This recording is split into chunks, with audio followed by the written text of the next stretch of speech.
जब भी car safety की बात चलती है तो सबसे पहले एनकैप का नाम याद आता है। एनकैप के टेस्ट में कार को चारों तरफ से ठोक बजाकर देखा जाता है और पता लगाया जाता है कि गाड़ी की बिल्ड क्वालिटी कैसी है और उसके ऑक्यूपेंट्स पर कोलिजन का क्या असर होता है। पर हम आज एक दूसरे टेस्ट के बारे में बात करने वाले हैं जिसे मूस टेस्ट कहा जाता है। इस टेस्ट के अंदर ये देखा जाता है कि अगर कार हाई स्पीड में है और उसके आगे कोई जानवर या इंसान आ जाता है, उस सिचुएशन में कार किस तरीके से रिएक्ट करती है और इससे ये भी पता लगता है कि गाड़ी की स्टेबिलिटी किस तरीके की है। तो चलिए वर्स्ट टू बेस्ट इंडिया की 10 सबसे स्टेबल कारों के बारे में बात कर लेते हैं। इंडिया की सबसे स्टेबल कार्स की लिस्ट में 10th नंबर पर है निसान की किक्स।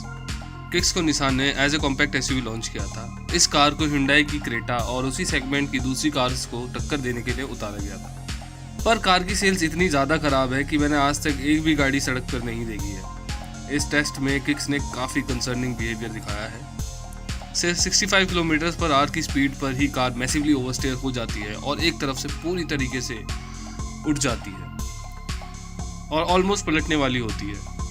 इस तरह का बिहेवियर बहुत ही कम कार्स में देखा गया है, बहुत ही रेयर है ऐसा होना। और इस सेगमेंट की कार से या इस प्राइस पॉइंट पर आने वाली किसी भी कार से ये स्टेबिलिटी ब्लंडर बिल्कुल भी एक्सेप्ट नहीं किया जा सकता। कार ने टेस्ट में इतना ज़्यादा खतरनाक परफॉर्म किया है और वो मतलब ऑलमोस्ट पलटने वाली ही थी। इसके चलते प्रोफेशनल टेस्ट ड्राइवर को भी अपनी आंखों के सामने मौत दिख जाती है। चलिए बढ़ते दूसरी गाड़ी की तरफ। नंबर 9 पर आती है सुजुकी की इग्निस। सुजुकी ने इग्निस को अल्ट्रा कॉम्पैक्ट एसयूवी तरीके से लॉन्च किया था। इग्निस सुजुकी का एक बेहतरीन प्रोडक्ट है, बावजूद इसकी सेल्स सुजुकी की बाकी गाड़ियों से काफ़ी कम ही रही है। इसका एक बड़ा कारण इसके रेयर एंड डिज़ाइन को माना जाता है। वैसे मुझे इसका डिज़ाइन तो ठीक ही लगता है। कार को इंडिया के कई न्यूट्रल रिव्यूअर्स से काफ़ी अच्छी रेटिंग्स दी है। चलो टेस्ट के बारे में बात कर लेते हैं। कार के टर्न लेने पर ample amount of body roll दिखाई देता है और कार ओवरस्टेयर भी हो जाती है। This type of behaviour from such a car is quite obvious. Being a tall by design, the center of gravity of the Ignis is high, which makes it a bit easier to topple. Even at the speed of 72 km/h, जो कि India में कई जगह city speeds हैं. As a result, I would say car is showing a bit concerning stability issues. अगली car है डाचिया की duster. हाँ जानता हूँ डाचिया इंडिया में ऑपरेट नहीं करती है, पर रेनो, निसान, डाचिया तीनों सेम डस्टर बनाती हैं with little cosmetic tweaks only.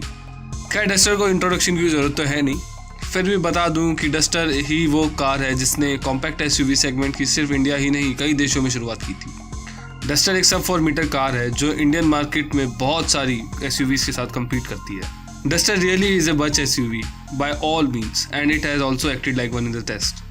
75 kilometre की स्पीड में टर्न लेने पर कार ओवरस्टीयर हो जाती है और बॉडी रोल काफ़ी विजिबल है। बावजूद इसके मेरा मानना है 75 किलोमीटर की स्पीड तक पहुंचना with this kind of suspension setup duster के लिए काफ़ी अच्छी बात है, क्योंकि एक डस्टर को कॉम्पैक्ट एसयूवी होने के बावजूद काफ़ी कैपेबल ऑफ रोडर माना जाता है और कैपेबल ऑफ रोडर्स अक्सर ऑन रोड कुछ ज़्यादा खास परफॉर्म नहीं करती है। बट स्टिल अगर डस्टर 75 किलोमीटर तक पहुंच पाती है in this test, it is a good sign. At 7th position it is S Cross. Again S Cross Suzuki के उन अच्छे प्रोडक्ट्स में से है जो मार्केट में सेल्स के लिहाज से ज़्यादा अच्छा नहीं कर पाए। एस क्रॉस नेक्सा के शोरूम से निकलने वाली पहली कार थी and surely it was up to the mark. S Cross का वैसे तो कोई क्लियर कंपटीशन नहीं है, पर मैं मानता हूँ कि परफॉर्मेंस के मामले में ये गाड़ी क्रेटा को कुछ हद तक टक्कर देती है। इस टेस्ट में एस क्रॉस बिना किसी कोन से टकराए 76 किलोमीटर/h की स्पीड तक जाने में कामयाब रहती है और बॉडी रोल भी काफ़ी कंटेन्ड ही है। और इस सेगमेंट की किसी भी कार से हम ज़्यादा बॉडी रोल की उम्मीद नहीं करते हैं। Overall car is pretty much stable I would से। छठे स्थान पर आती है Hyundai की ट्यूसॉन।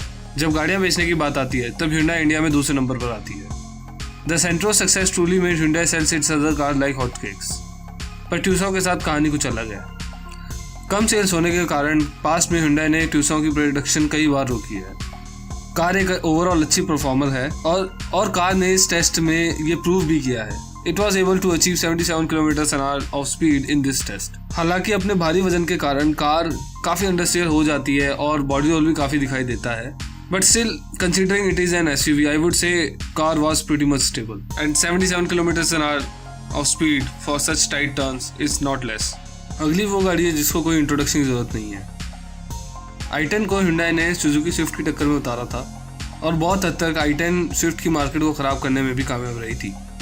कार को ओवरऑल एक अच्छी फैमिली हैचबैक माना जाता है with decent performance and space inside. Moose test में i10 ने काफ़ी बेहतरीन परफॉर्म किया है। इस टेस्ट में ये कार बिना किसी कोन से टकराए 77 किलोमीटर/आवर की स्पीड तक पहुंचने में कामयाब रहती है। कार में ऐसा करते टाइम कोई ओवरस्टेयर या अंडरस्टेयर भी नहीं दिखाई देता है और बॉडी रोल भी बहुत कंट्रोल्ड था। इस तरह की कार से पता लगता है कि कार के प्राइस और उसकी हैंडलिंग का कुछ खास लेना देना नहीं है। सुजुकी स्विफ्ट इंडिया में सबसे ज़्यादा पसंद की जाने वाली कार है और इसी वजह से ये सबसे ज़्यादा बिकने वाली गाड़ी भी है। ये रिलायबल है, तेज़ है, कंफर्टेबल है and is a truly lightweight samurai on the roads. Car को एक बहुत ही अच्छा ओवरऑल परफॉर्मर माना जाता है, दो the story with its build quality is सब बिट डिफरेंट। मूस टेस्ट में कार ने काफ़ी बेहतरीन परफॉर्म किया है। कार 77 किलोमीटर/आवर की स्पीड तक जाने में कामयाब रहती है बिना किसी कोन से टकराए। ये करते वक्त गाड़ी में बहुत ही माइनर ओवरस्टेयर दिखाई देता है और बॉडी रोल भी बहुत ज़्यादा कंटेन है। खैर ये तो होना भी था क्योंकि कार काफ़ी लाइट वेट भी है और सस्पेंशन सेटअप भी हल्का सा स्टिफ है and car looks quite stable in this test I would say. Honda की सिविक को मूस टेस्ट में तीसरे नंबर पर देखना कोई बड़ी बात नहीं है। भले ही होंडा की कार मारुति की तरह माइलेज मशीन्स ना हो, पर they are overall dynamically sound. Worldwide Honda की सिविक को अपने क्रेजी वीटेक इंजन और बेहतरीन हैंडलिंग के लिए जाना जाता है और इसके बढ़िया हैंडलिंग के कुछ नमूने इस टेस्ट में भी देखने को मिल सकते हैं। इस टेस्ट में कार 78 किलोमीटर की स्पीड तक जाने में कामयाब रहती है और इस प्रोसेस में कोई भी ओवरस्टेयर नहीं देखने को मिलता है। कोई ओवरस्टेयर, अंडरस्टेयर या फिर कोई बॉडी रोल इस कार में विजिबल नहीं है and car is extremely stable I would से। इस मोस्ट स्टेबल इंडियन कार के लिस्ट में दूसरे नंबर पर आती है Jeep compass. Now this is the one for which I am really shock. किसी भी गाड़ी की अच्छी सेल्स के पीछे कोई वजह होती है और कंपास की वजह इसके बढ़िया ड्राइविंग डायनामिक्स है, वो भी एसयूवी होने के बावजूद। It was able to achieve 79 kilometre per hour without even touching single cone while tackling with sharp turns. These types of results are really commendable for such segment of car. Kilometre 77 जो ये test conduct करते हैं उनका मानना है Jeep Compass is one of the best performers in the moose test. इसको 81 किलोमीटर/आवर की speed पर भी टेस्ट किया गया। उस टेस्ट में भी रिजल्ट काफी सिमिलर थे, हालांकि एक कोन से कार टकरा जाती है। अब मैं आपको दिखाना चाहूंगा अपने साइज और सेगमेंट के बावजूद इस कार ने कितना अच्छा परफॉर्म किया है। इसमें आप देख सकते हैं एक विंडो में ऑडी टीटी और दूसरे में जीप कंपास। ऑडी टीटी एक स्पोर्ट्स कार है, ध्यान रखिए। टीटी और कंपास दोनों ही ऑलमोस्ट सेम स्पीड पर हैं और एसयूवी होने के बावजूद कंपास ने टीटी से मूस टेस्ट में काफी बेहतरीन परफॉर्म किया है। आई रियली हैव टू से कुडोस टू कंपास। नंबर 1 पर है होंडा की जैज।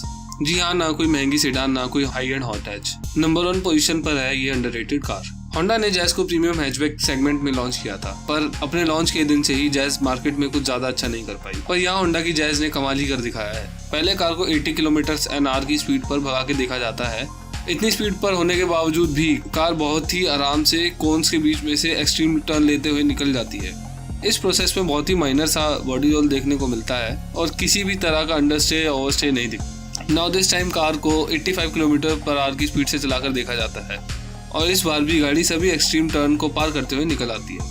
अब हमें ये तो पता है कि कार की स्टेबिलिटी बहुत ही अच्छी है, पर कितनी अच्छी है ये देखने के लिए मैंने इस कार को पोर्श 911 से कंपेयर किया है। एक विंडो में 911 है और दूसरे में जैज है। विद ओवरस्टेयर जैज 85 किलोमीटर की स्पीड तक जाने में कामयाब रहती है, वहीं पोर्श 83 की स्पीड तक ही जा पाती है। दोनों कार कोन से तो टकराती हैं, पर किलोमीटर 77 ने माना है कि ये कोई डैमेज कॉज नहीं करेगा रियल वर्ल्ड सिनेरियो में। अब हम जैज के साथ ही इस वीडियो को खत्म करते हैं। प्लीज कमेंट में बताइए आपको वीडियो कैसी लगी और ये भी बताइए कि क्या आपको लगता है इंडिया में ऐसी कोई कार है जो जैज को बीट कर सकती है मूस टेस्ट के अंदर। Please do like and subscribe to my channel also.